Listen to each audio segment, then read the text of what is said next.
Nah, seperti itu. Oke, republik. Apa itu definisi republik? Indonesia. Oke, jadi Republik. apa dipilih langsung dari Republik merujuk kepada sejenis kerajaan atau negara yang diperintah oleh ketua negara yang dipilih oleh rakyat seperti presiden. betul? Bukannya beraja atau monarki. Jadi ya betul, lengkap. Jadi republik ini kenapa disebut republik? Apa sih republik sebenarnya? Definisi utama dari republiknya apa? Negara republiknya apa? Kalau kita lihat seperti Republic of Ceko, habis itu banyak kan negara republik kan? Republic of Mexico. Presidennya dipilih oleh rakyat. Betul, tapi kurang tepat. Jadi republiknya seperti ini. Kan kita tahu kan kingdom, ada negara kan ada Kingdom of England, United Kingdom, habis itu ada apa lagi? Negara-negara nama-nama penuh lah. Seperti People Republic of China. Ya kan? Ada republiknya. Itu republik itu apa sih republik itu? Definisi republik itu apa sih? Oke, mudah aja. Jadi republik ini sebenarnya adalah ketua pemerintahan yang asalnya dari rakyat, bukan dari golongan bangsawan. Bukan golongan bangsawan. Itulah republik. Jadi bagaimana dengan liberal?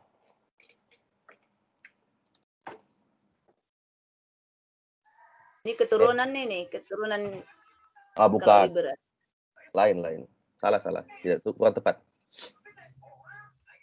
Liberal.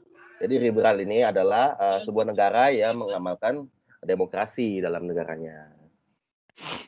Bertentangan dengan komunis. Apa itu komunis? Komunis itu Pak yang dia membunuh apa? Pemerintahan tentara. Salah. Kurang tepat. Jadi kita sekarang bukan membahas isu, kita membahas sistem pemerintahan. Ideologi politik dan struktur ekonomi yang menggalakkan penumbuhan masyarakat yang. Ya. Oke, jadi tidak kalau membunuh itu jadi komunis ini pemerintahan berunsurkan tentara. Oke, itu kurang tepat. Komunis pemilikan bersama. Ya, jadi komunis itu sistem satu partai. Boleh. Jadi komunis ini negara ini. Jadi komunis itu seperti kita lihat Uni Soviet, Korea Utara. Jadi dia tuh negara negara yang mengamalkan semua tuh sama rata. Mulai dari hidup, mulai dari dari bagaimana kita memerintah, bagaimana kita mendapatkan kekayaan, harta itu semua sama rata. Tanpa kelas ya? Ya, ada, dan biasanya dalam komunis juga dikenal sebagai kelas kan. Ada kelas bourgeoisie dengan kelas proletariat. Oke, kita lanjut. Jadi, di sini kita lihat kan pada tahun 1990 ada dikenal sebagai gelombang demokrasi baru. Pertama ini berlaku di Afrika, yaitu keinginan untuk adanya multipartai. Jadi disinilah mulainya adanya ingin menjadi multipartai pemilu dalam semakin banyak di negara-negara seperti kita tahu di Afrika Selatan yang dulunya partai hanya uni partai, sekarang jadinya banyak berkumpulan partai-partai baru yang sehingga inilah membuat sebuah gelombang demokrasi baru dalam negara tersebut. Atau biasanya kalau kita tahu kan era 1990 ini era apa sih sebetulnya? Apa yang terjadi? Kejadian besar, isu terbesar yang ada di era 90 ini. Apa? Krisis ekonomi. Belum. Itu 98. 98. Ini 90. Oh, 90. Jadi kenapa disebut sebagai gelombang demokrasi baru pada tahun 1990?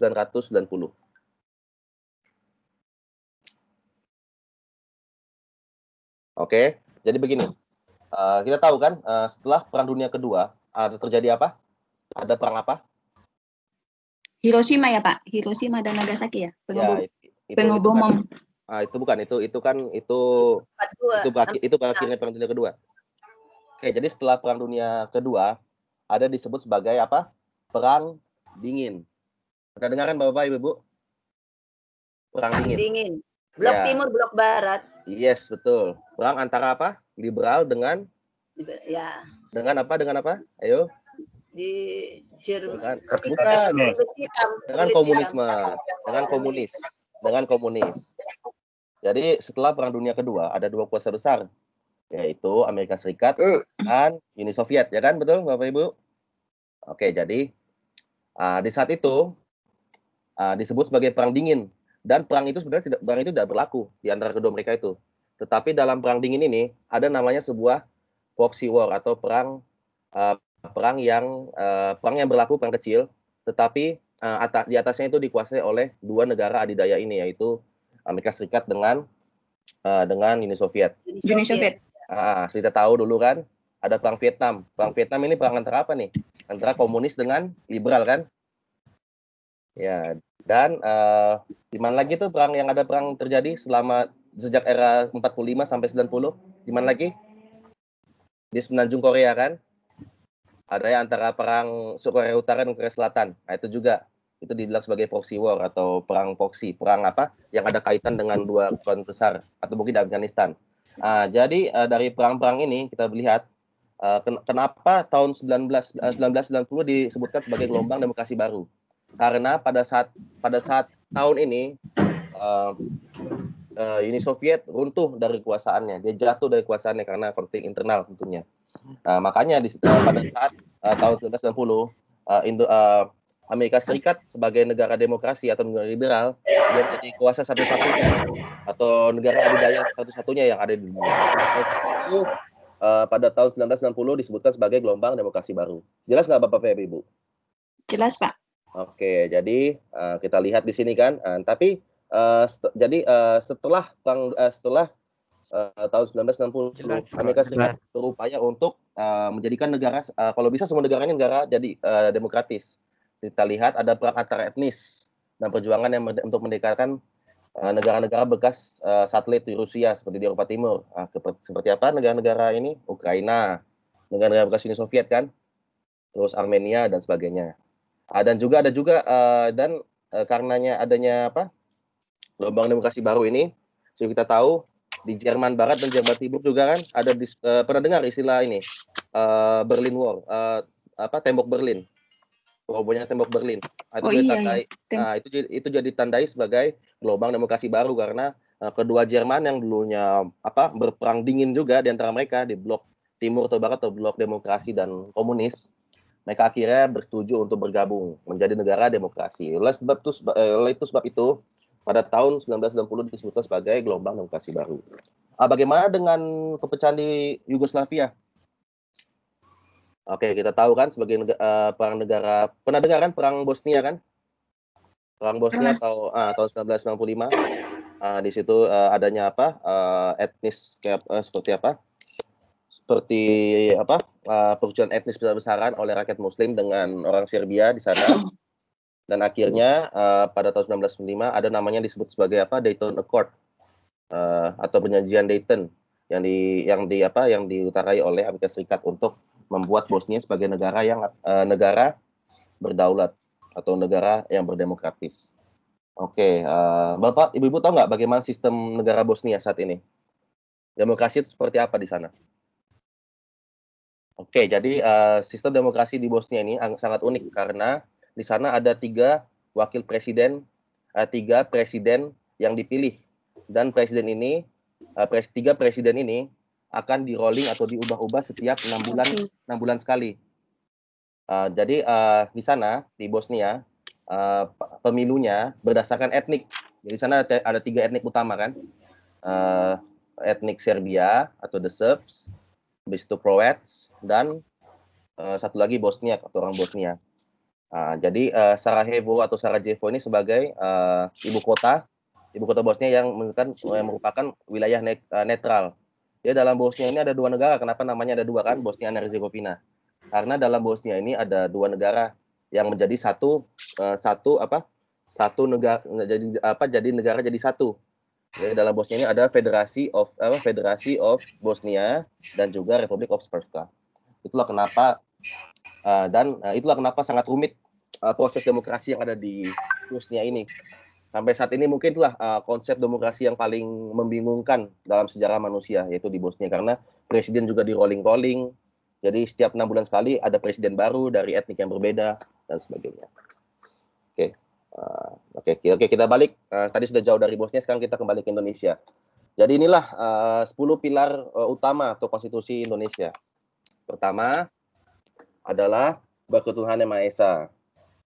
Jadi sebelum itu saya ingin bertanya lah, Bapak Ibu apa sih itu konstitusi? Konstitusi itu apa? Peraturan. Undang-undang Oke, boleh. tertulis, undang-undang tertulis. Boleh. Apa sih contoh konstitusi Indonesia? Undang-undang dasar 45. Betul. Pembukaan Undang-Undang Dasar 1945. 45. Ya, itu kita punya konstitusi kan. Jadi konstitusi adalah sebuah sebuah dasar pemerintahan dasar atau undang-undangan yang dimiliki oleh Indonesia. Kan kita tahu kan di pembukaan Undang-Undang 1945 disebutkan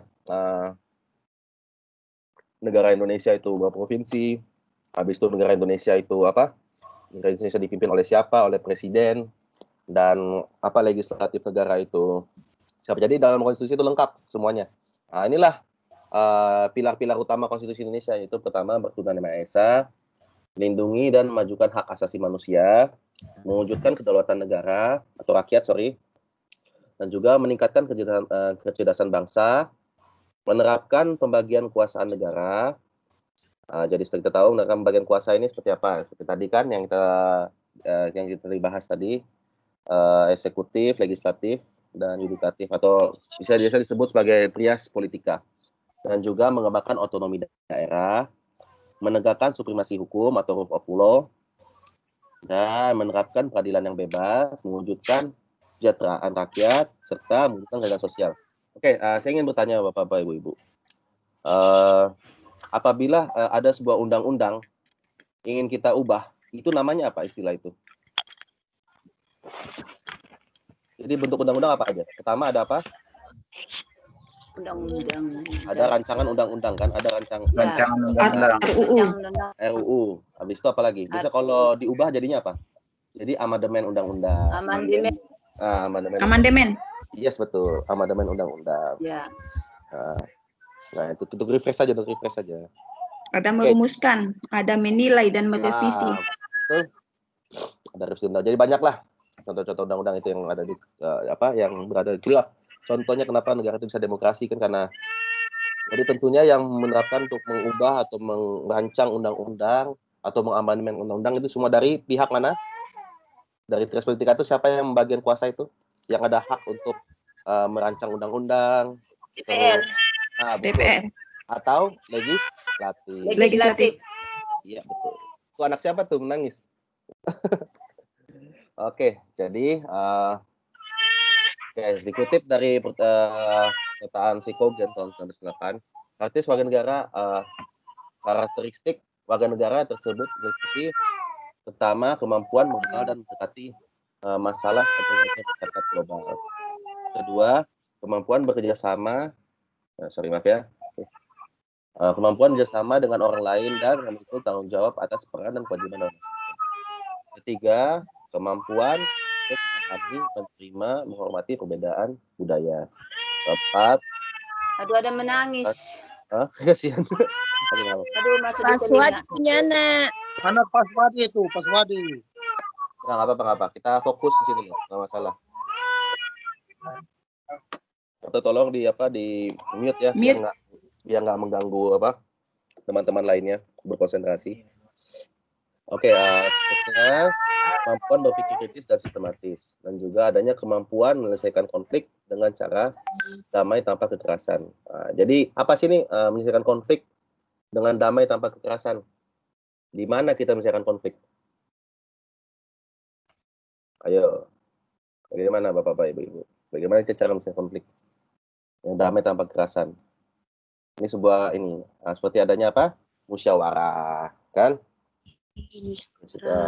Habis itu adanya kemauan mengubah gaya hidup dan pola makan pokok yang sudah biasa guna untuk melindungi lingkungan, dan juga memiliki kepekaan terhadap pertahanan hak asasi manusia seperti hak kaum wanita, minoritas etnik, dan sebagainya, serta kemampuan dan kemampuan berpartisipasi dalam kehidupan politik pada tingkat pemerintah lokal, nasional maupun internasional.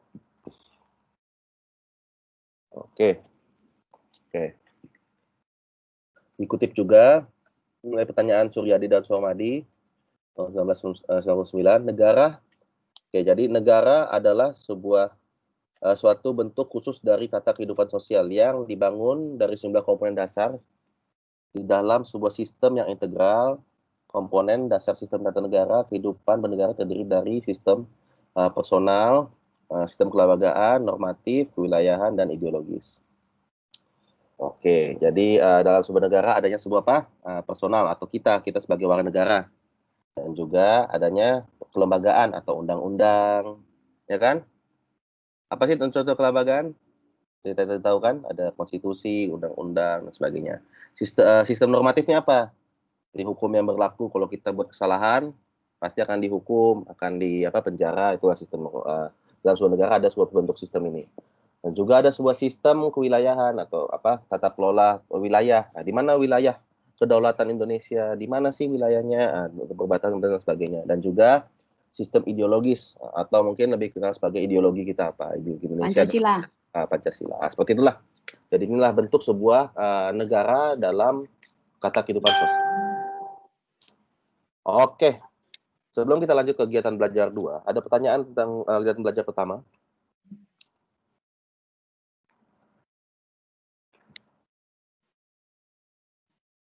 Ada yang ingin ditanyakan?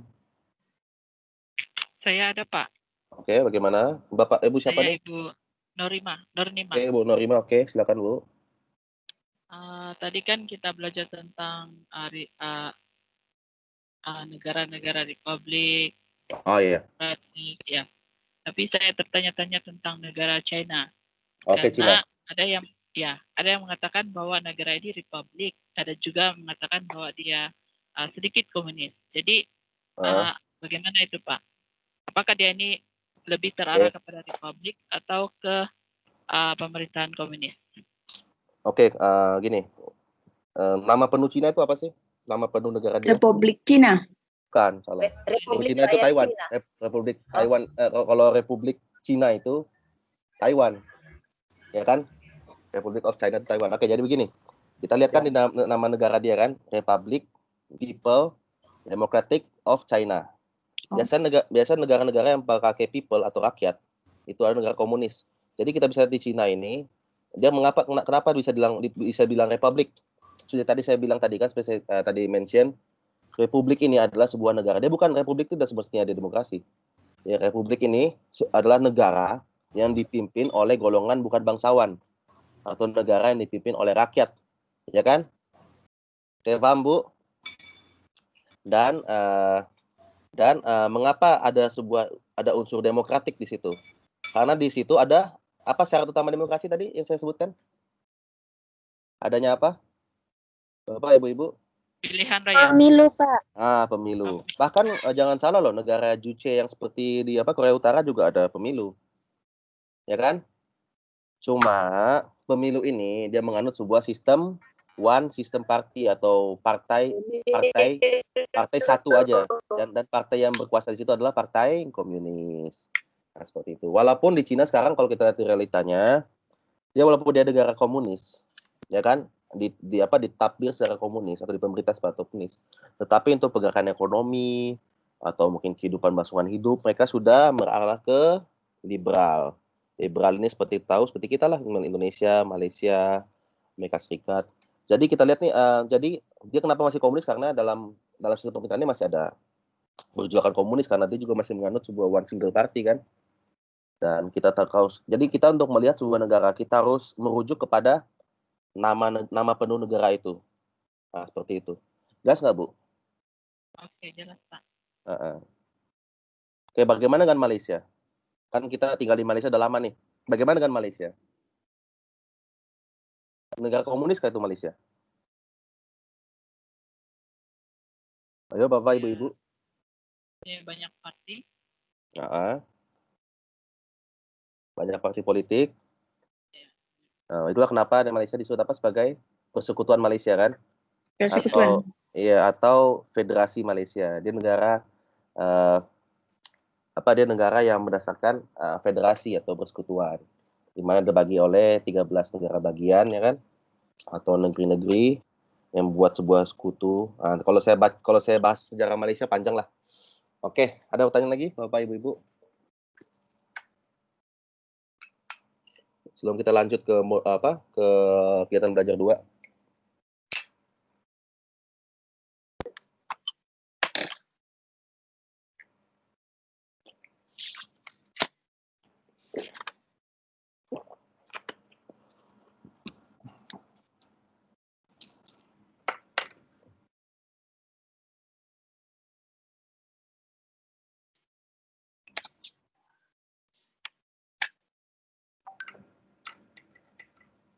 Halo.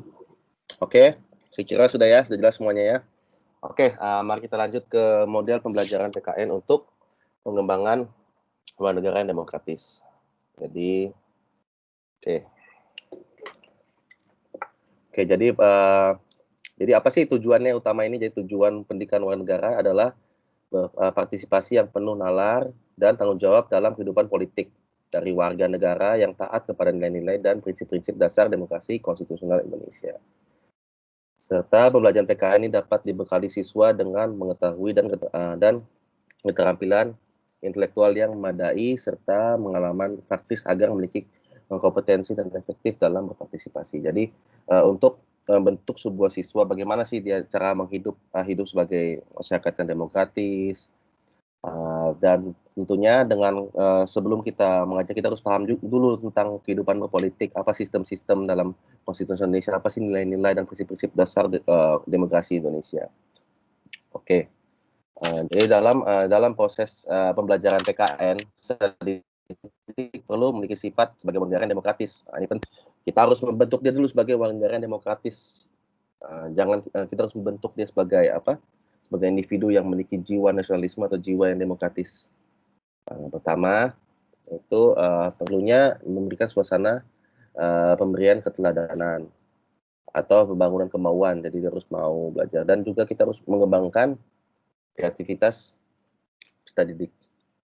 Sehingga di sini juga sekolah harus menjadi wahana pendidikan untuk mempersiapkan kewarganegaraan yang demokratis melalui pengembangan kesejahteraan spiritual, rasional, emosional, dan sosial warga negara, baik sebagai aktor sosial maupun pemimpin pada hari ini dan esok.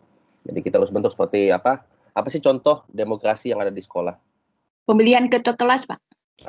Betul. Nah, itulah contoh-contohnya. Jadi bagaimana kita harus membentuk dia dari hal yang sejak dini, hal yang paling mudah yang bisa dilihat di di sekitar kita atau sekitar kelas mungkin. Dan ketua kelas atau mungkin pemilihan kelompok, ya kan? Misalnya ada tugas nih tugas kelompok. Kita memberikan kebebasan mereka untuk menentukan kelompok mana nih saya gitu, kelompok apa, seperti itu dan sebagainya. Jadi di sini ada beberapa poin, yaitu peran guru dalam menghadapi paradigma baru pendidikan kewarganegaraan. Yang pertama, memberikan pengertian tentang hakikat dan karakteristik aneka ragam demokrasi, bukan hanya berkembang Indonesia. Sebagai contohnya kan, kita contoh ragam-ragam demokrasi yang ada di dunia inilah. Coba bisa diulang lagi, Bapak, Ibu-ibu. Halo. Pada nggak aktif nih sekarang nih. Contoh apa, Pak? Contoh apa? Contoh karakteristik ragam demokrasi yang ada di dunia ini. Jadi bukan hanya yang berkembang di Indonesia. Kalau Indonesia kita sudah tahu kan. Putus lagi. Ya. Jadi apa sih contoh-contoh karakteristik aneka ragam demokrasi yang ada di dunia ini? Tadi saya sudah sebutkan Jadi apa contoh karakteristik aneka ragam demokrasi yang berkembang di dunia ini? Seperti tahu tadi kan, kita harus menjelaskan. Kita refresh balik lain tadi. Bagaimana setelah Perang Dunia Kedua apa yang terjadi?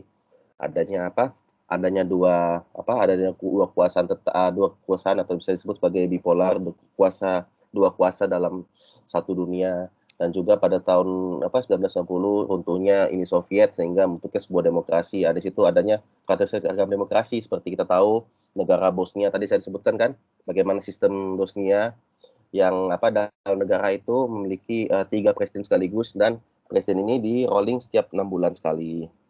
Nah, dan juga mungkin seperti kita harus beritahu juga bagaimana sistem demokrasi yang ada di Malaysia, bisa jadi kan. Jadi mereka tidak hanya tahu yang ada di Indonesia, jadi kalau di dunia perlindungan hak asasi, Pak. Itu boleh juga, tapi itu lain cerita sudah itu. Jadi begitu. Jadi mungkin di Malaysia ada sistem parlementer. Mungkin kita bisa sebutkan apa sih sistem dalam negara ini, seperti parlementer, habis itu presidensial, demokrasi langsung dan tidak langsung. Itu juga boleh, atau mungkin demokrasi terpimpin, demokrasi dan banyak hal lagi dan sebagainya. Itulah kita bagaimana kita harus memberikan pengertian dulu. Jadi kita dari basic lah, mungkin dari yang paling mudah dulu. Jadi demokrasi ini apa saja, ada apa aja, ada demokrasi dan langsung dan sebagainya.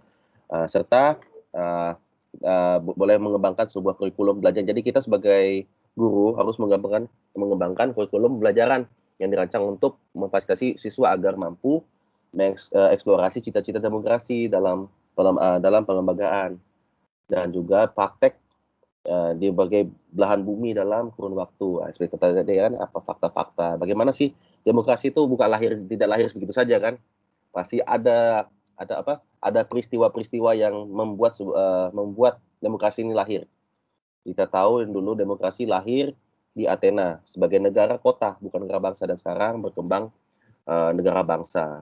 Ya, sehingga negara-negara raja ini semakin sedikit jumlahnya karena orang ingin mendapatkan sebuah kebebasan.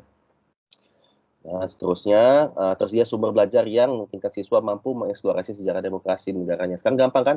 Apa saja sumber belajar, bisa mungkin melalui YouTube, video-video yang mungkin yang menarik. Ada juga mungkin kalau siswa SD nih dia suka yang ada animasi-animasi gitu kan.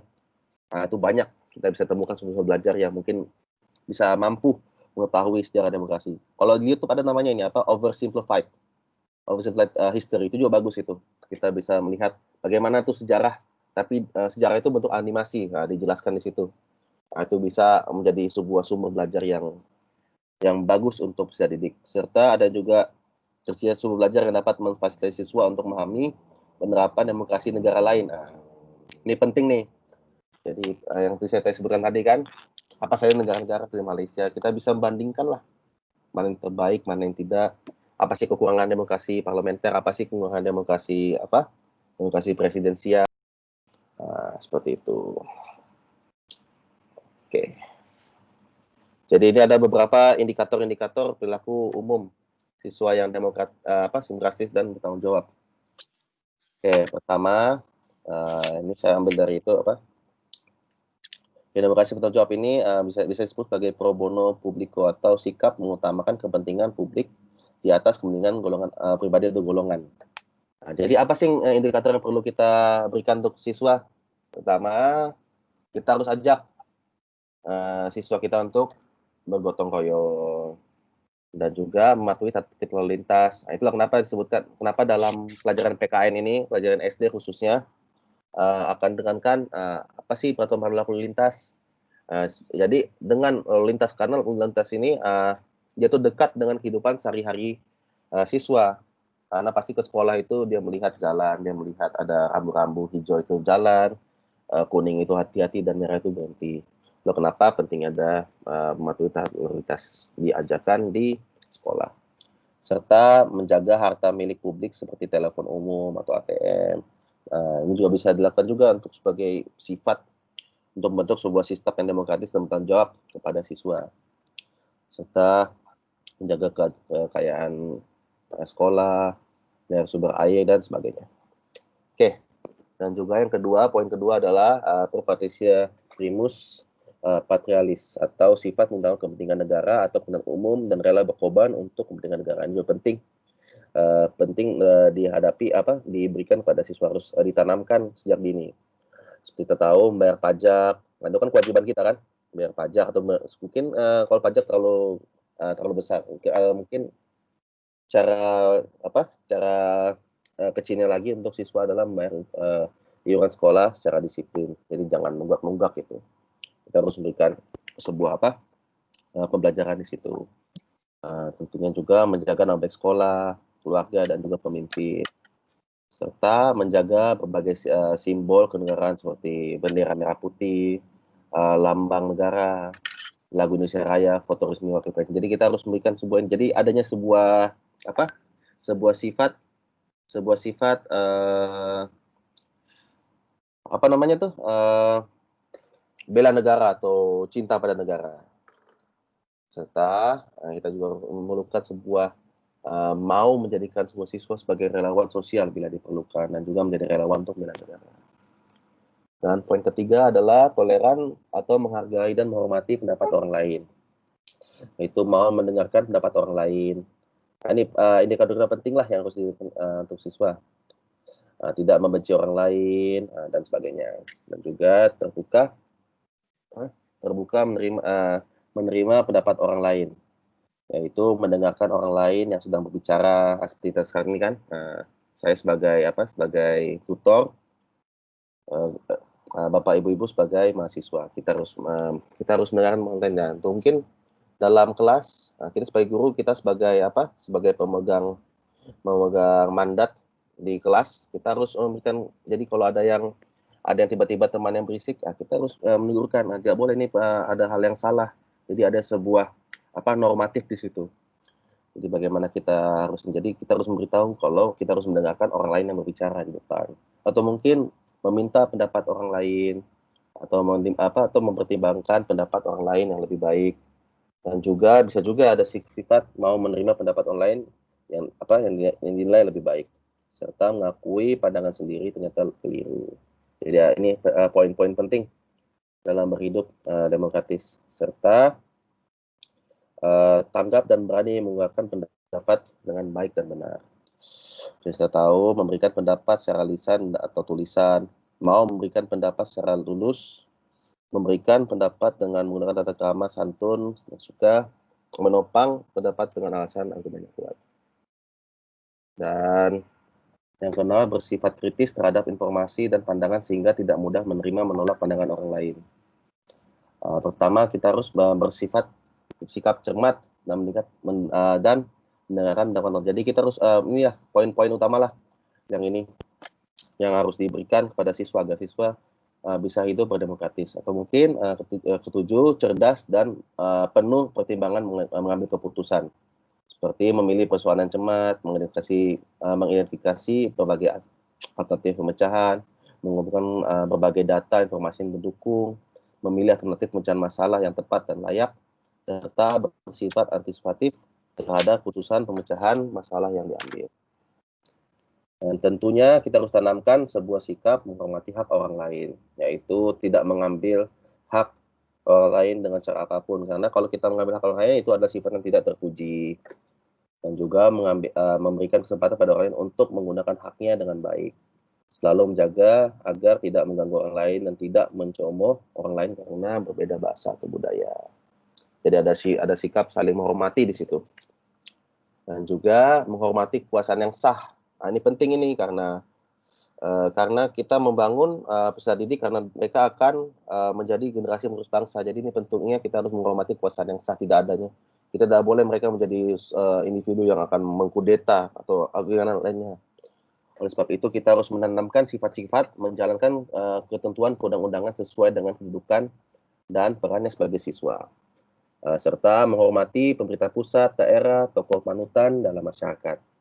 Ketiga, melaksanakan kebijakan pemerintah dalam lingkungan sendiri seperti sekolah dan masyarakat, serta memantau pelaksanaan kebijakan publik. Ini kita bisa lihat, bisa memberikan contoh lah, berita-berita, coba rangkum berita yang ada pada malam kemarin, apa saja yang berlaku di Indonesia dan sebagainya. Dan juga bersikap adil dan tidak diskriminatif. Pertama, memperlakukan orang lain sesuai dengan kedudukan dan peran dalam lingkungannya. Kedua, tidak bersifat kesukuan atau kedaerahan. Jadi kita harus adil, kita tidak boleh implisit, kita harus eksklusif dengan semua orang, kita harus berbaur dengan semua orang.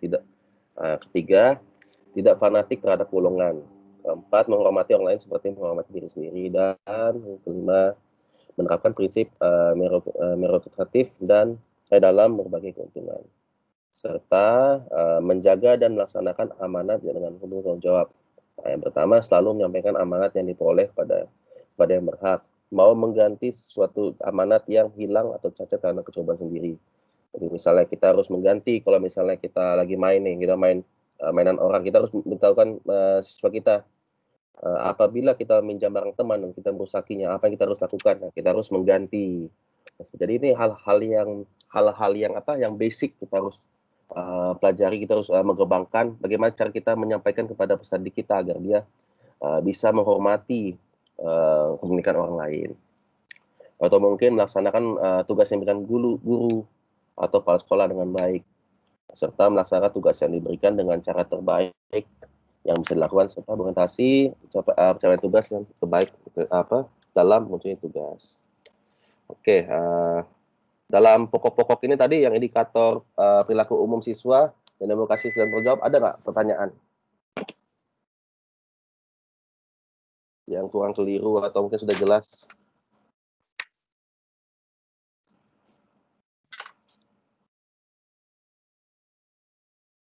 Oke, halo.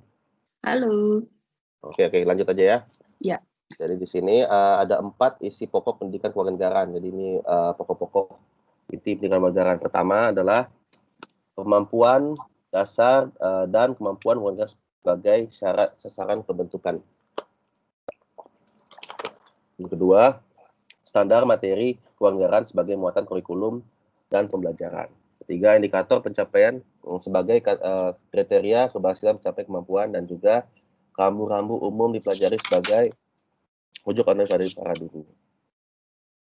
Dan kita masuk kepada model pembelajaran yang berbasis portofolio. Oke, ada beberapa latar belakang di sini. Model pelajaran berbasis portofolio pertama adalah diadaptasi dari khususnya untuk PKN. Pertama adalah diadaptasi dari proyek belajar kewarganegaraan. Kami Bangsa Indonesia yang disingkat sebagai PKKBI. Jadi model KBI ini diadaptasi dari We the People Protect Citizen, atau yang dikembangkan oleh Center of Civic Education yang ada di Amerika Serikat sana, disingkat sebagai CCE. Jadi dalam 15 tahun terakhir ini adaptasi dari 50 negara. Jadi jadi pendidikan civic atau PKN ini diambil dari Center for Civic Education, dan ini sudah diadaptasi oleh 50 negara di dunia. Indonesia termasuk Indonesia salah satunya yang mengadaptasi sistem ini. Namun ini bersifat generik pedagogik yang dapat dimuat konten materi yang relevan di masing-masing lingkungan sebagai model yang dipilih oleh masalah publik atau kebijakan publik atau public policy. Jadi ini ada beberapa basis portofolio strategi institusional yang digunakan oleh metode PKKBI. Pertama adalah mengidentifikasi masalah kebijakan publik dalam masyarakat. Mungkin sekarang kita bisa mengidentifikasi masalah-masalah seperti apa sekarang yang lagi berlaku, kebijakan publik yang lagi hangat, yaitu penanganan COVID-19, ya kan? Nah, itu bagaimana kita mengkajinya? Kita harus mengkaji apa sih dampaknya kalau pemerintah tidak membuat urgensi seperti ini, tidak menjadikan COVID-19 sebagai bencana nasional. Apa sih, kenapa? Apa dampaknya? Apa dampaknya apabila pemerintah tidak melakukan seperti itu, dan apa dampaknya kalau pemerintah melakukan seperti itu? Dampaknya kalau tidak bencana nasional, tentunya gerakan ini biasa-biasa aja, tidak akan sepenuhnya dijalankan. Dan juga tidak akan, kalau misalnya tidak ada gugus tugas, mungkin COVID-nya akan makin merebak, akan terus tidak terkawal gitu, tidak terkendali. Selanjutnya apabila dilakukan kebijakan publik seperti ini, COVID-19 yang ada di Indonesia bisa terkawal atau bisa dikendalikan. Inilah misalnya gini, kita dari mengidentifikasi masalah tersebut, kita harus memilih kita sebagai guru harus memilih suatu masalah untuk dikaji di kelas. Nanti dari situlah siswa akan menyatakan pendapat mereka, akan melihat, oh ini saya tadi baca di berita, saya tadi nonton berita, ternyata begini pemerintah Indonesia saat ini mereka lakukan. Seperti ini, atau mungkin mengumpulkan informasi yang terkait dengan masalah itu. Mungkin sekarang ini gampang kan untuk mengumpulkan informasi, tidak perlu kita buka koran, kita tinggal buka gadget kita atau dari komputer, akses internet, ada semua informasi tentang ini masalah COVID-19 di Indonesia contohnya ya. Dan juga mengembangkan portofolio kelas, dan akhirnya kita melakukan refleksi pengalaman belajar. Itulah jadi Itu yang disebutkan. Jadi dia harus berbasis pada kebijakan publik atau berbasis pada apa sih yang dilakukan oleh pemerintah. Kita harus mengkajinya seperti itu. Portofolio ini kita membuat sebagai apa? Clipping mungkin yang mudah jadi bahan pelajar yang mudah dipahami lah seperti itu. Seperti clipping atau mungkin poster dan sebagainya. Nah ini seperti tadi kan portofolio kelas berisi pernyataan tertulis seperti peta. Mungkin peta kalau dalam kasus apa COVID-19 mungkin kita bisa buat peta apa penyebaran virus ya kan di Jakarta berapa, di berapa, atau mungkin grafik. Nah, kita bisa apa seni fotografi juga bisa, gambar-gambar dan sebagainya. Jadi hal yang telah dipelajari oleh siswa berkenan. Jadi portofolio ini masuk dalam hal-hal yang telah dipelajari oleh siswa dan juga hal yang telah dipelajari dan apa saja pemecahan masalah tersebut. Misalnya contoh masalah COVID-19, apa sih pemecahan yang pemerintah sudah buat? Nah, kita tulis itu jadi buat sebuah clipping atau apa. Atau mungkin isu lain lah, isu kemiskinan mungkin apa sih ininya, solusinya, atau mungkin COVID-19 karena ada pandemi. Jadi bagaimana masyarakat miskin sekarang yang tidak bekerja, apa yang harus dilakukan oleh pemerintah? Kita bisa lihat di situ alternatif pecahan-pecahannya. Atau mungkin kebijakan publik yang telah dipilih dan dibuat oleh siswa. Ini juga bisa juga apa polisi-polisi yang kita telah buat, misalnya ada cadangan-cadangan dari siswa. Mungkin kalau saya jadi pemerintah saya akan buat begini. Seperti itu. Kita bisa terus jadi ada sebuah gerakan demokrasi dalam kelas, jadi adanya kebebasan berpikir dalam kelas. Dan juga rencana tindakan yang telah dibuat oleh siswa untuk digunakan dalam mengusahakan agar pemerintah menerima kebijakan mereka sebagai usulan. Oke. Ini sudah selesai dalam modul 2. Ada pertanyaan Bapak-Bapak, Ibu-Ibu? Sebelum saya berikan tugas yang kita kerjakan sekarang.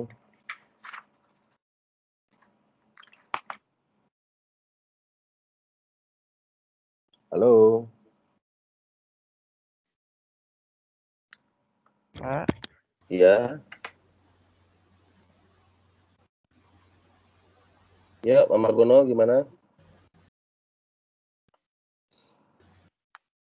Apakah ada pertanyaan berkenaan dengan dengan kuliah tadi? Modulnya sudah selesai. Nanti saya berikan tugas, ada beberapa tugas yang kita harus ini Sudah jelas, Pak? Jelas semuanya? Ya. Oke, karena saya modul yang lain saya belum dapat, modul 1 aja dapatnya. Ada pertanyaan, Pak. Oke, silakan Pak Sirento. Oke, Pak. Kalau melihat dari materi yang telah dipaparkan, sistem pemerintahan sebenarnya semua bagus lah. Cuman kalau untuk Indonesia sendiri, sebagian orang menganggap bahwa kebebasan berdemokrasi ini terlalu bebas. Sampai kebebasan yang orang miliki itu sering mengganggu orang lain. Mereka terlalu bebas dan berakibat orang lain merasa terganggu. Kemungkinan ini berpengaruh ke peserta didik yang ketika pembelajaran demokrasi, sebagian orang tua akan menganggap demokrasinya Indonesia sebenarnya itu tidak bagus. Jadi bagaimana Bapak melihat hal ini? Oke, seperti kita tahu kan, dalam undang-undangan kita juga ada dibahas tentang tentang peraturan tidak mengganggu publik. Jadi ada saya lupa dia pasal berapa, tapi dia ada dijelaskan di situ. Jadi intinya kebiasaan bertempat nih boleh. Jadi maksud Pak Asyanto ini dia lebih kepada mana? Lebih refleksi pada murid ya Pak ya? Ya, pelaksanaan demokrasi di Indonesia yang tidak begitu bagus, efeknya ke pendidikan anak lah. Sebagai contoh apa Pak? Coba. Oke, misalnya saya masih kurang jelas nih Pak sebetulnya. Biasanya kan demokrasi ini ada kebebasan rakyat untuk berpendapat. Berpendapat. Ya, bersuara, akhirnya demo sana sini, dan biasanya kebanyakan demo ini mengganggu ketertiban masyarakat. Kemudian sebagian masyarakat berpendapat bahwa demokrasi ini tidak terlalu bagus. Jadi ketika diajarkan ke anak-anak, jangan sampai orang tua cakap, wah kebebasan berdemokrasi seperti itu tidak bagus. Jadi bagaimana hal ini? Mungkin Bapak bisa ini Pak, bisa apa? Ada saya lupa undang-undang apa tuh Pak. Tapi ada ini, biasanya kalau demo juga ada aturan itu Pak. Ada aturan, ada mau demonstrasi, ada izinnya. Terus pendapat juga kalau kita sudah apa? Kita berdemonstrasi tapi buat kericuhan juga ada undang-undangnya juga. Jadi dia apa? Bertimbal balik kepada apa perbuatan yang dibilang itu. Dan tentunya mungkin bisa dikasih contoh negara-negara yang tidak berdemokrasi, ya kan? Bagaimana negara yang tidak ini. Jadi saya juga susah sih Pak ini yang membahasnya Pak, karena dia saling bertimbal balik kan. Mungkin apa? Kita bisa menjelaskan kalau inilah negara sungguh-sungguhnya. Walaupun dia ada demonstrasi dan sebagainya, ada bisa berdapat, tetapi dalam hukum yurisdiksi yang tertinggi, dia juga membahas, dia juga ada menerapkan undang-undang bagaimana kita tidak mengganggu ketertiban umum. Mungkin itu bisa dijelaskan kepada peserta didik atau mungkin bisa memberikan pengertian kepada kepada orang tua murid apabila ada yang berpada seperti itu. Karena dalam undang-undang sudah dinyatakan jelas apa saja demo itu apa saja yang boleh dilakukan dan apa yang tidak dilakukan. Kurang lebih seperti itu, Pak.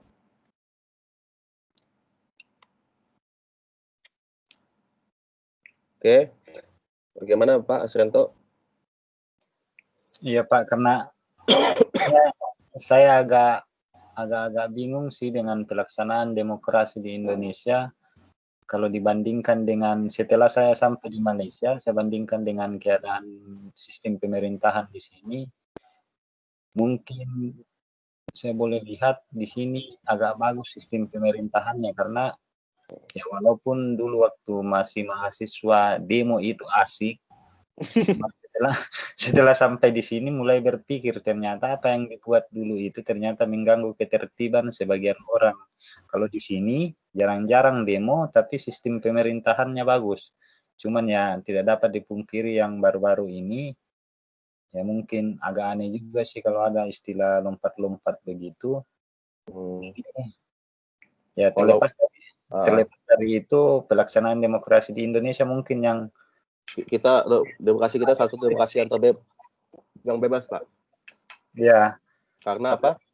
Karena terlalu bebasnya mungkin sampai hak-hak orang lain pun sampai terganggu lah.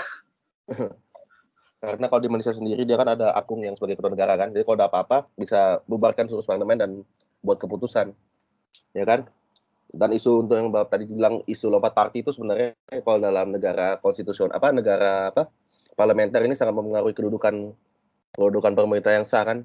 Nah, itulah mungkin nanti akan saya sebutkan, mungkin bisa dipelajari nanti ada materi yang seperti itu mungkin dalam berikutnya, dalam pelajaran berikutnya kenapa isu lompat parti itu sangat mempengaruhi di Malaysia karena dia bisa mempengaruhi keseluruhan sistem pemerintahan. Berbeda dengan Indonesia yang cenderung pemerintahan lebih stabil karena kita menganut sistem presidensial. Oke, seperti itu baca. Dan mungkin untuk demonstrasi juga sebetulnya hukum demonstrasi itu ada. Kalau bila kita misalnya, tapi begitulah penegak hukum kita kurang tegas untuk melakukan seperti itu. Iya. Intinya seperti itu. Setuju Pak. Oke Pak, terima kasih Pak. Sudah sudah di sebetulnya untuk peraturan demo atau mungkin demo juga harus berizin kan. Bila kita bisa main senaknya di jalan gitu, turun jalan semua ada izin.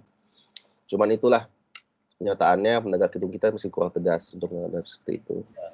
Oke, ada pertanyaan lagi Bapak Ibu-ibu?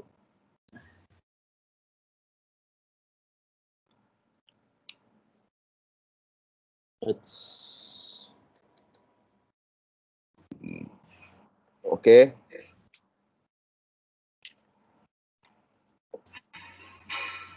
Oke, kalau begitu Oke, tugasnya mudah aja nih. Tugasnya kita buat forum diskusi sekarang ya, Bapak Ibu-ibu. Jadi saya pertanyaan begini. Sejauh manakah demokrasi Indonesia telah dijalankan? Masing-masing mendapatkan menyatakan pendapatnya masing-masing ya. Oke, mulai dari Pak Asrianto lah. Sejauh manakah itu demokrasi atau penerapan implementasi demokrasi Indonesia Sudah berhasil atau belum sih sebetulnya? Khususnya di Indonesia. Maaf Pak, bisa ulang di persoalan? Soalnya begini, sejauh manakah implementasi demokrasi yang berada di Indonesia telah dijalankan? Apakah dia sudah mencapai tahap demokrasi yang penuh atau kurang?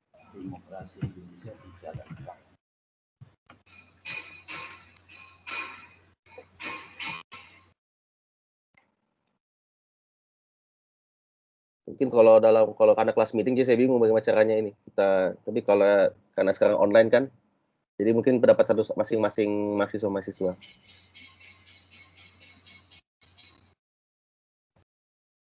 Mungkin dari pengalaman pribadi atau bagaimana kita lihat pendapat lah. Boleh juga yang di Malaysia, tidak ada masalah, karena kita tahu kan sini ada warga Malaysia di sini kan. Kita membuat sebuah comparison lah atau sebuah perbandingan. Karena kita tahu kita harus memberi untuk belajar sebuah demokrasi, kita tidak boleh hanya untuk melihat negara kita sendiri, tapi kita juga harus upaya untuk melihat negara-negara lain bagaimana proses demokrasi yang ada di negara tetangga misalnya. Oke, ada yang mau menjawab sekarang?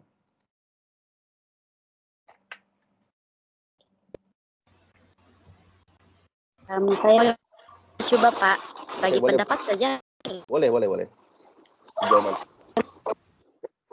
Ya, walaupun saya bukan warga negara Indonesia, tetapi saya juga ada anak-anakan.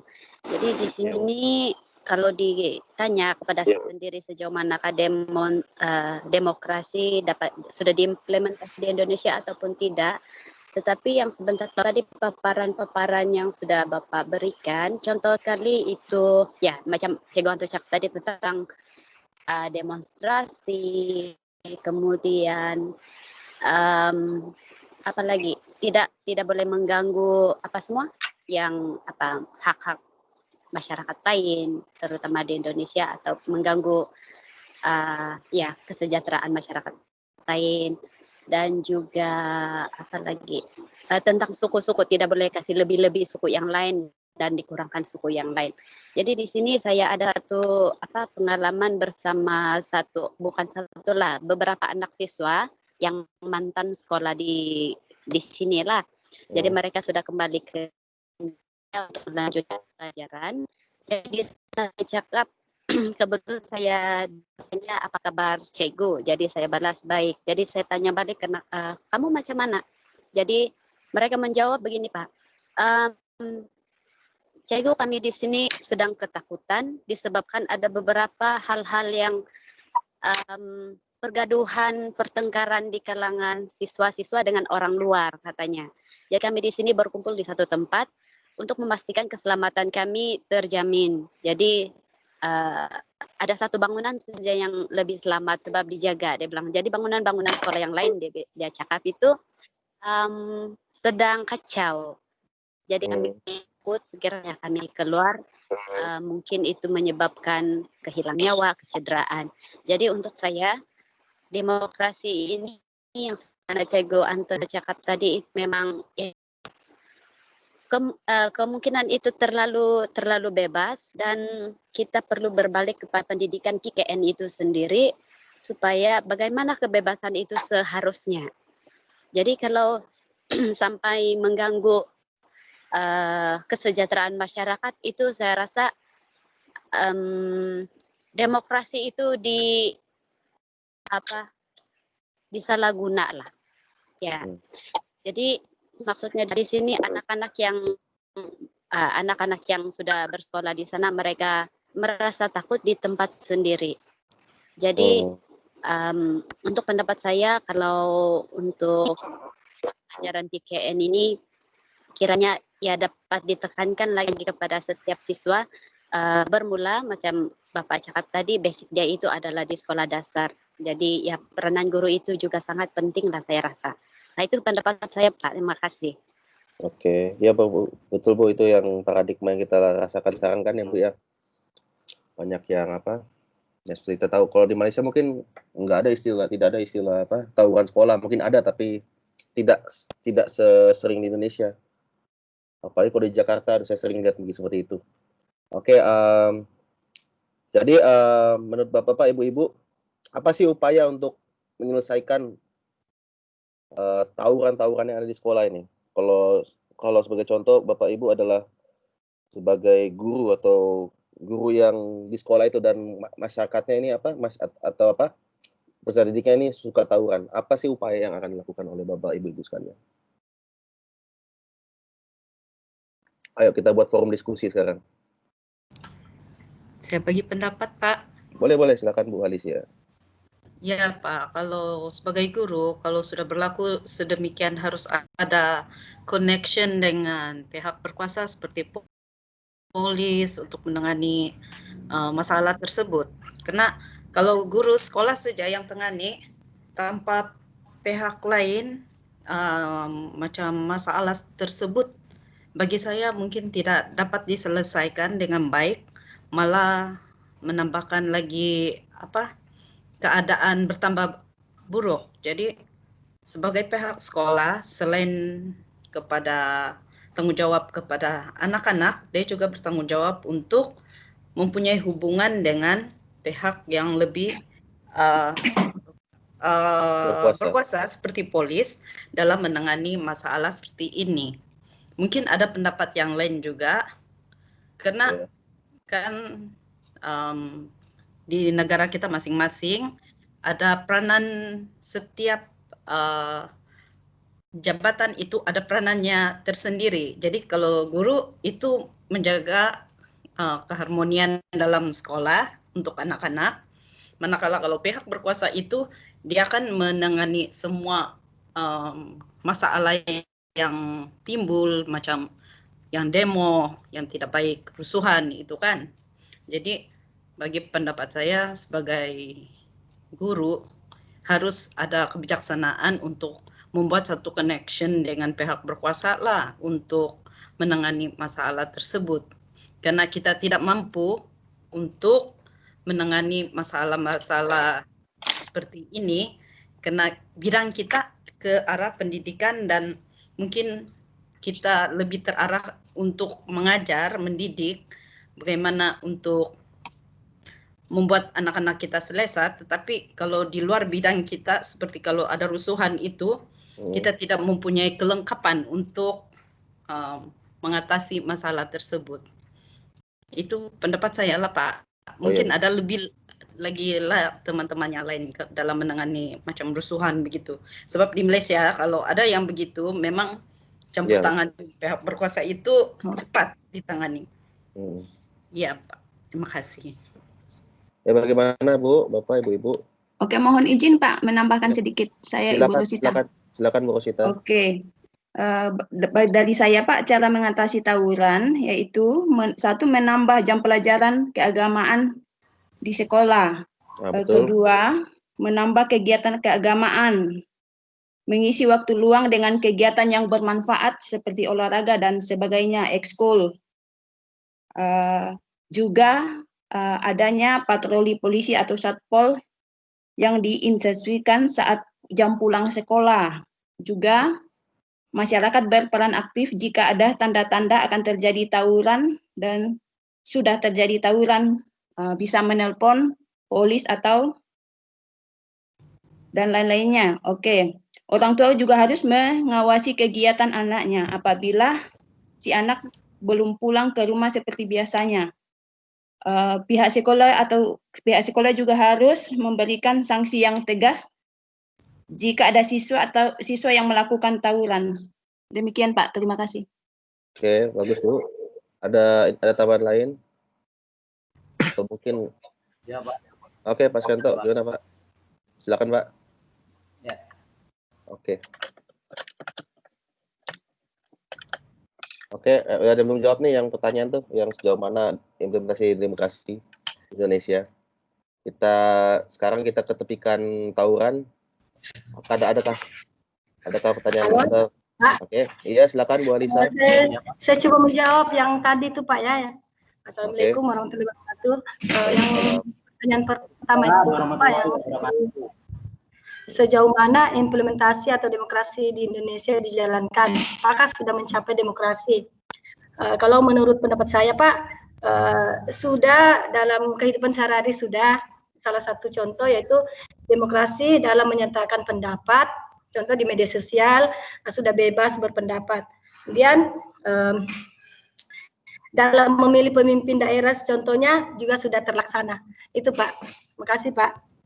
Ya betul, itu boleh itu dalam apa? Secara generalnya ya Bu ya. Oke, ada pertanyaan lain? Oke, saya akan menambah Pak. Oke, silakan Bu, Pak Margono. Ya, sejauh manakah demokrasi di Indonesia itu dijalankan? Kalau menurut saya, demokrasi Indonesia itu sudah sangat baik sekali karena semua boleh berpendapat dengan bebas dan kebebasan berpendapat itu semuanya diatur dalam sistem perundang-undangan yang jelas. Jadi rakyat semua itu sudah boleh berpendapat. Kalau terjadi mungkin ada kekurangannya sana sini mungkin kelihatan ramai ya karena di media yang sebagian mungkin kelihatan ramai, tapi sistem-sistem demokrasi sudah baik. Salah satu contoh yang baik adalah rakyat Indonesia sudah mempunyai kebebasan yang luar biasa. Salah satunya kalau dibandingkan dengan negara lain, contohnya Malaysia itu ada nilai kurangnya dan lebihnya. Kelebihan adalah rakyat Indonesia yang berdemokrasi adalah mempunyai hak milik secara pribadi. Contohnya hak milik tanah. Itu Indonesia rakyatnya berhak memiliki tanah dan disetujui oleh pemerintah dan diatur dalam undang-undang.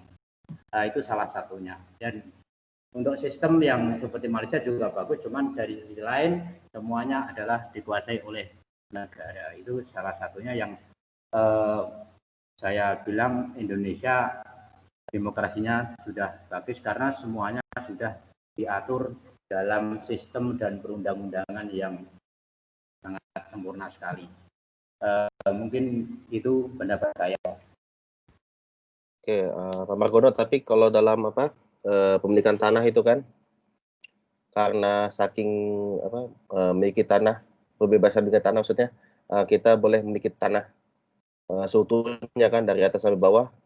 Kendalanya dari pemerintah apabila melakukan pembebasan lahan kan. Jadi itulah sulitnya infrastruktur yang ada di Indonesia. Makanya Jakarta sangat semeraut sekarang.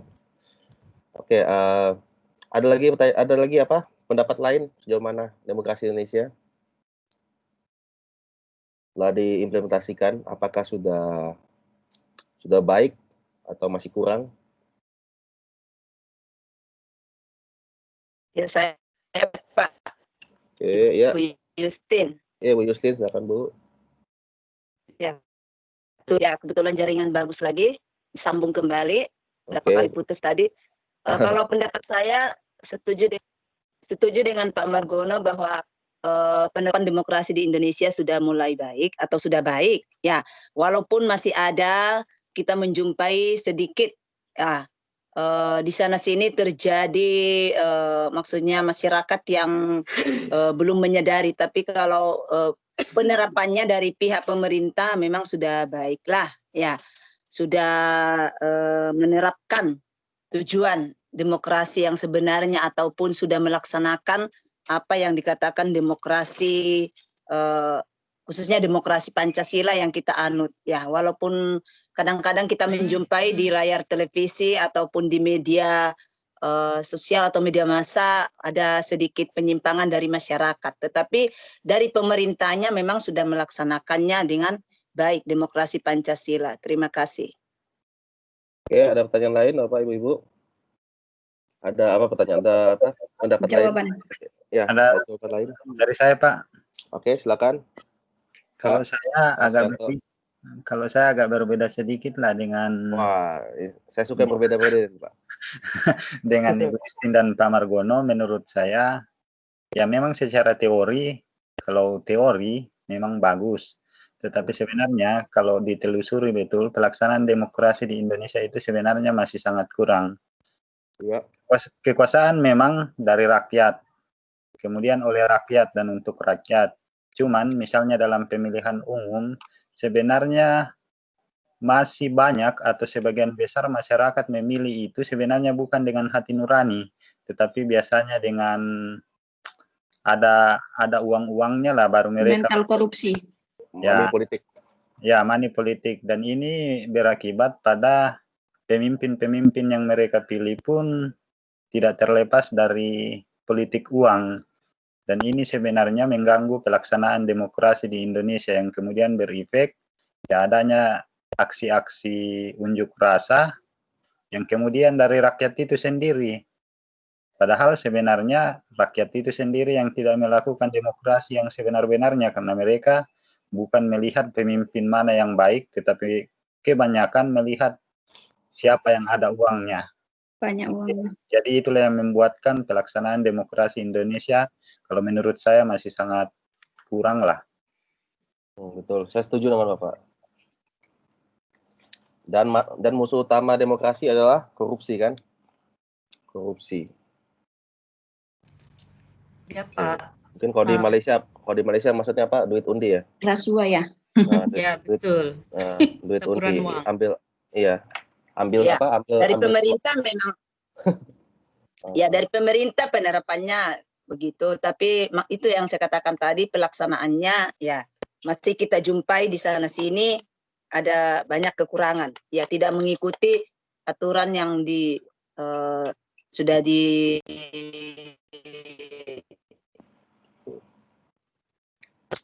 dalam undang-undang, masih menyimpang ya. Ya, terima kasih Bu. Ada lagi jawaban lain? Ini Bu Felicia, Ibu Halisia, Rosita, Halisa, Argono, Justin, dan Pak Asrianto sudah menjawab.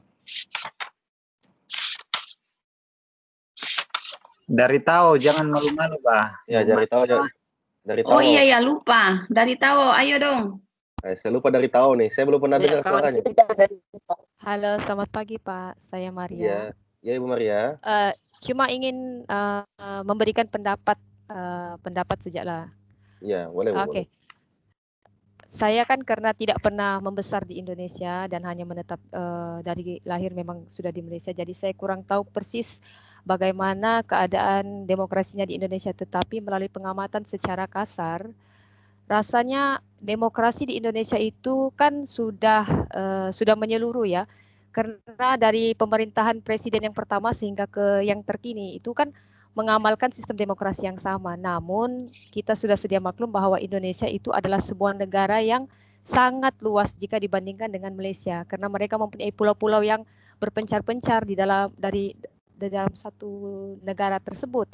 Maka ada sebagian daripada kawasan ataupun daerah-daerah Indonesia itu tidak terpantau ataupun tidak dapat dijangkau melalui pemantauan secara langsung dari pusat, mengakibatkan rakyat di sana merasakan mereka tersisih. Jadi mereka memanfaatkan demokrasi itu dalam arti kata hak kebebasan bersuara, menyuarakan ketidakpuasan hati terhadap pemerintahan yang telah dijalankan. Walaupun mereka tahu garis dasar undang-undang itu seperti apa dan undang-undang yang diamalkan di Indonesia itu seperti apa, namun setiap individu mempunyai rasa iri hati ataupun dengki dan dengan kemajuan sesebuah daerah lain. Contohnya di daerah-daerah terpencil ataupun pedalaman, kalau di sini dibilang pedalaman, mungkin belum terjangkau kemajuan di kawasan tersebut dan mereka merasa iri hati sehingga mereka memanfaatkan demokrasi tersebut untuk mengkritik dan memporak-porandakan sistem tersebut, Pak. Kalau begitu bagi pendapat saya, Pak. Terima kasih. Ya, bagus, baik sekali, Bu. Betul kata Ibu Maria, itulah masalahnya sekarang ini ya, memporak-poranda demokrasi kita, sehingga kita lihat negara yang terlalu demokratis juga menjadikan ancaman bagi negara. Oke, bagaimana Bapak Ibu-Ibu yang dari Tawau, yang dari Keningau, yang dari mana-mana, yang dari Sabah? Apakah ada pertanyaan lain? Ya Pak. Ya. Mengenai isu COVID, Oke. kan Baru-baru ini saya terlihat satu berita isu di mana seorang pemimpin itu, khususnya kalau kita bilang sini Menteri Kesehatan kan, yang KKM tuh ada isu di situ di mana dia tidak melaksanakan tanggung jawabnya untuk menangani COVID. Jadi pada pendapat kita Pak, siapa sepatutnya yang bukan kita persalahkan, tetapi kita melihat bagaimana case di Indonesia semakin tinggi dan tidak ada pun penanganan yang baik untuk memutuskan penularan ini. Dan pemimpin ini yang saya lihat sampai pemberita itu sendiri menyatakan pendapatnya yang gimanakah tanggung jawabnya. Kan rakyat memilih dia, jadi dia harus melaksanakannya. Jadi pada pendapat saya kan, apakah demokrasi yang sudah ada itu dijalankan dengan baik atau tidak, kan Pak? Ya betul, karena concern Indonesia saat ini kita bisa lihat kenapa sih tidak melakukan lockdown ya seperti Malaysia yang sangat ini. Karena di sini concernnya pertama itu ekonomi kita. Kalau kita terus melakukan, karena kalau negara melakukan sebuah lockdown atau PSBB, pembatasan sosial, maka sebuah negara itu harus memenuhi hak utama, hak pokok kepada masyarakat-masyarakatnya, yaitu memberikan bantuan, sembako, dan karena oleh sebab itu, apabila kita terus-menerus begitu, ekonomi Indonesia akan jatuh. Dan juga kalau kita lihat dari pernyataan dan solusi utama yang Indonesia tunggu-tunggu adalah pemberian vaksin kan. Nah, adanya human trial yang sudah dilakukan di Indonesia. Itulah dan kita sudah tahu Indonesia adalah salah satu negara yang gagal mengatasi COVID-19.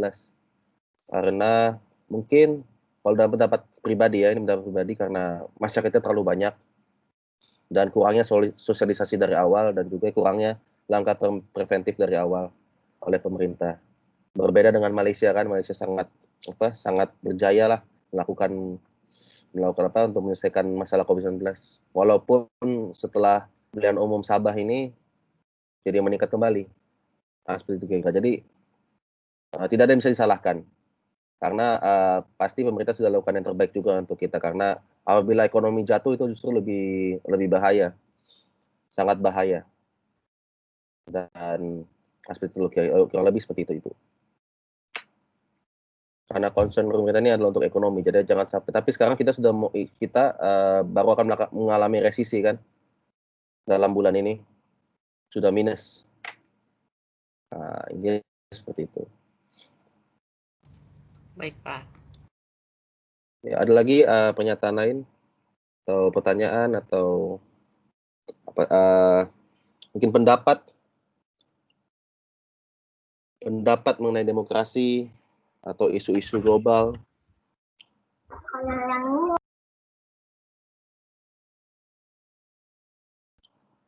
Halo. Oke,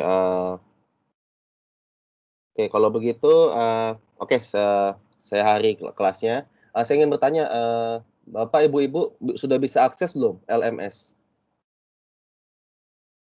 Belum Pak. Belum Pak. Bisa ya? Belum Pak. Tapi saya belum coba dulu lah. Oh, saya juga belum bisa masuk. Belum. Karena sepatutnya kalau dari sosialisasi kemarin kan 1 jam kelas, 1 jam di LMS itu kan ada tugas-tugas yang diberikan melalui LMS. Tapi nanti mungkin slide yang tadi itu saya akan berikan ke WhatsApp group saja lah. Baik Pak. Iya. Oke, ada pertanyaan lain? Pak. Ada pertanyaan lagi tidak Bapak, Ibu-Ibu? Halo, boleh minta tolong Bapak, Ibu-Ibu kalau ada yang sudah memiliki akses modul, ada 1 kah atau 2, boleh kirim ke alamat saya. Nanti saya ganti uang transfernya. Halo. Yang di KK Pak ada beberapa mahasiswa yang sudah selesai. Oh iya.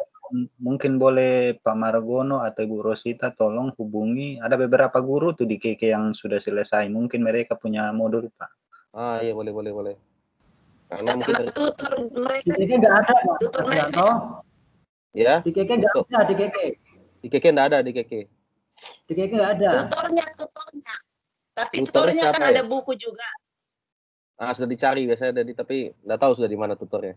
Sudah balik ke Indonesia mungkin. Ya, tutornya. Pak Urbanus, ada lagi kah Pak stok? Di Karamusing ada, di Karamusing modul. Oh iya. Di mana tuh Pak? Pak Urbanus itu yang tahu tempat jualnya. Lah serius dijual. Ya ada stok sudah kah Pak Urbanus? Mana Pak Urbanus? Stok apa saya kan penjaga modul Bu Rosita kan biasanya kehilangan itu. Bukan saya Pak, yang semester lalu itu bukan saya. Kalau semester kita saya yang bertanggung jawab Pak. Semester Dan lalu. mungkin Pak Urbanus mungkin ada yang dari kurikulum itu hari. Teman-teman yang Tidak lain. ada. Tidak ada modul, sudah ditanya Pak Ilyas tuh, tidak ada. Tidak ada. Sedih saya kalau ada modul ini. Saya juga bingung apa yang mau diajar. Nanti saya coba cari yang di Keningau, Pak. Ya boleh nanti. Kalau ini boleh kontak saya Bapak, Ibu-ibu. Kalau misalnya jumpa modul atau 2 ada yang lebih kah? Nanti kita ini. Nanti saya kirim kalau jumpa saya kirim di anak SIK tetangga saya. Oh boleh. Makasih Bu. Ya, Ibu, tapi sekarang lagi lockdown Bu. Iya, tapi kadang-kadang ada yang misalnya sudah 2 minggu nanti kan impas boleh orang tuanya pergi bawa duit atau uang belanja sama anak-anaknya, ya. Boleh. Ya. Kalau enggak menyusahkan ke pos laju saja Bu. Nanti saya ganti uangnya. Oh, pos laju boleh ya? Boleh. Oke. Boleh, senang saja tuh Bu. Ya. Kalau coba ya, Bapak Ibu-ibu, mohon bantuannya. Oke, kalau begitu saya akhiri kelas untuk hari ini. Terima kasih atas partisipasinya. Ada pertanyaan lagi sebelum saya akhiri kelas? Pak, ada tugas kelompok kah begitu misalnya supaya kami boleh siap-siap? Belum untuk saat ini. Mungkin kalau dari ini tutorial ketiga katanya. Oh, tutorial Tapi tapi akan saya maklumkan juga kalau ada. Kan kita sekarang perjumpaan ada 8 perjumpaan ya? Ya, oke. Saya di grup saja lah Pak. Boleh. Nanti kalau bisa, jangan coba tanya nanti punya pihak UT bagaimana LMS ini kan? Oke. Sudah ada sosialisasi kah sebelum ini tentang LMS? Ada Pak, tapi belum fix, belum bisa masuk. Oke, baik. Oke, kalau begitu terima kasih atas partisipasinya. Apabila ada salah kata, mohon dimaafkan. Oke, kita jumpa minggu depan ya Bapak Ibu-ibu. Oke, terima kasih Pak. Oke, ya. Terima kasih Pak. Tidak tugas kah Pak? Belum lagi. Santai. Nanti akan Terima kasih Pak dan selamat pagi. Oke, selamat pagi. Nanti akan melakukan ke ini. Pak, Assalamualaikum warahmatullahi wabarakatuh. Waalaikumsalam warahmatullahi wabarakatuh. Terima kasih Pak. Terima kasih Pak. Pak Aswadi tuh menangis anaknya. Iya, macam tidur dia Bang. Tanya tugas lagi, sudah dikasih tahu. Jangan-jangan bapaknya yang tidur itu anaknya menangis. Bunda Maris, ibuku yang paling baik juga. Mamanya jangan kacau, anaknya berenang. Kapan ke Kundasang Ibu? Bila saya jalan. Lepas PKP. Pak Aswadi saja dulu kasih tahu. Nanti saya aku pergi tuh. Kalau saya ke Keningau, di mana duluan saya mau singgah rumahnya, saya ambil sayur apa Keningau. Pak Anto itu banyak itu. Pak Anto paling dia suruh saya bawa pisau rado. Ya. Sayur terus. Pak Anto, Pak Ketua itu baca dia punya sayur, lada dia, ada juga dia punya belut. Oh ya, belut mana? Belut ini nggak dikirim ke Keke kah belut itu? Iya, Pak Amargono bagus tanya dengan Pak Anto lah. Oke, saya keluar dulu ya. Bye. Bye, selamat semua.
Hello.